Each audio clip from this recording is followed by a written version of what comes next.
सुंदर असं तपो अनुष्ठान, ज्याला तप अनुष्ठान म्हटलेलं आहे,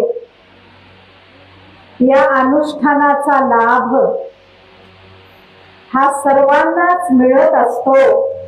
आणि म्हणूनच आम्ही सगळे धावून अनुष्ठानाच्या ठिकाणी आम्ही धावत पळत येत असतो, कारण त्यामध्ये आमचं हित आहे. अनुष्ठान म्हणजे एक पवित्र कार्य आहे, खूप मोठी पवित्र क्रिया आहे की ज्या तपोअनुष्ठानामुळं एकट्या गुरुवर्यांचाच त्यांची स्वतःची साधना असतेच असते, पण ती साधना ही सगळ्याच्या कल्याणाच्या हेतूर्थ असते. सगळ्यांचं कल्याण व्हावं या हेतूने आरंभिलेलं